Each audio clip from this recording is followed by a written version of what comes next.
Hello and welcome to the 15th devlog for my World War I flight simulator called Blue Sky Aces. If you're watching this for the first time or haven't tried it yet, then follow the link in the description to the game Steam page where you can download the demo for free. Usually in these videos I like to focus on the positives such as new features or game mechanics, as let's be honest, that's what people like to see.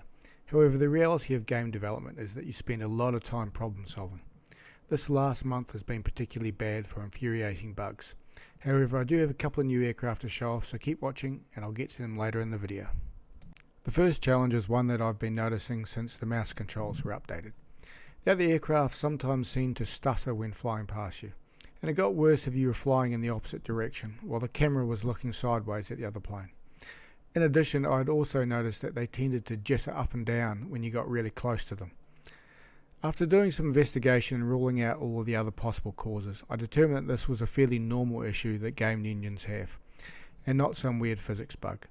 The problem relates to how game engines interleave physics and frame updates, where the number of frame updates per second is variable, but the number of physics updates needs to be fixed.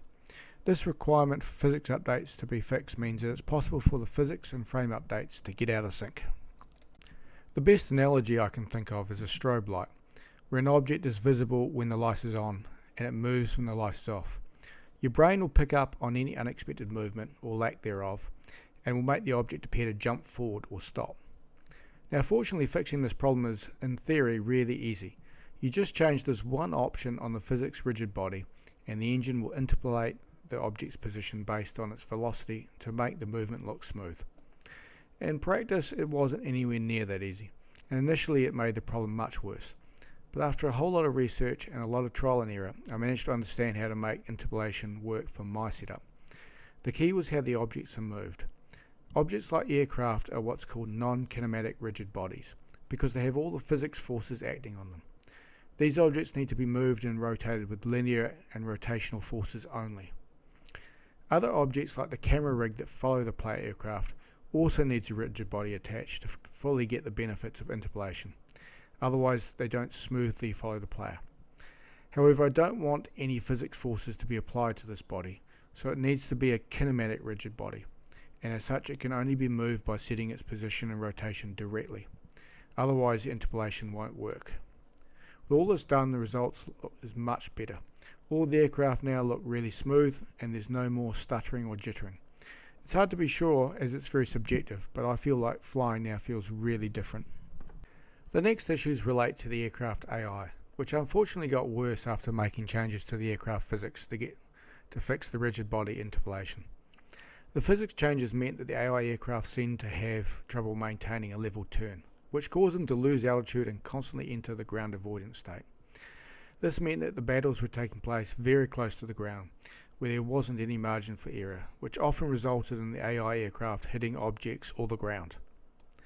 The second issue caused by the physics changes was that the aircraft now had trouble aiming accurately. They were never great in the past as they didn't lead the target, however they were now much worse. The solution to both these issues was combine the player aircraft mouse autopilot logic with the target lead indicator calculations. The target lead calculations provide a location where the AI aircraft should be aiming at, and the mouse autopilot logic does a great job at providing the required control surface inputs to fly towards that location. Combining these two systems has completely changed how the AI aircraft fight. In the past you could avoid their fire by simply going into a gentle turn, but now they're much more accurate and deadly. In fact, I now try to avoid a head-on encounter with them because they almost always score some critical hits on you. I'd be keen to hear people's feedback on the AI changes, as I'm a little concerned that it might be a little too accurate at times, so please let me know what you think of the changes in the comments below. Okay, that's the problems out of the way. Now for the new planes I promised. The first is the Albatros D3, which was the preeminent German fighter aircraft during the period of aerial dominance known as Bloody April in 1917. Many of Germany's top aces flew the D3, including the Red Baron himself, Manfred von Richthofen. The Austro-Hungarians also produced the modified licensed version for the Air Force. There's something about the clean lines of the D3 that make it look ahead of its time, particularly the aerodynamic looking nose with the large spinner. The next aircraft is the famous Sopwith Pup, which was a predecessor to the even more famous Sopwith Camel. First introduced during the autumn of 1916, its pleasant flying characteristics and good manoeuvrability proved to be a very successful combination. One of the Pup's other claims to fame was that it was the first aircraft to land aboard a moving ship on the 2nd of August 1917. But unfortunately the pilot Edward Harris Dunning was killed on his third landing when the Pup fell over the side of the ship. For me, I like the Pup's excellent manoeuvrability, but it does feel slightly undergunned with only a single Vickers machine gun. There were some that were fitted with an overwing Lewis gun, so I've made this an upgrade option within the game, as well as the rockets and bombs that can be used in the fighter bomber role. Well, that's it for this time. As always, if you've got any suggestions for new aircraft or features, then please drop a comment below, or check out the Discord server where I try to provide daily updates. There's a link in the description. If you enjoyed this, then please hit the like button. It's a tiny thing, but it really does help with the YouTube algorithm. And click subscribe to ensure that you don't miss out on the next update. If you'd like to give the game a try, then check out the link in the description to the game's Steam page, where you can try the demo for free.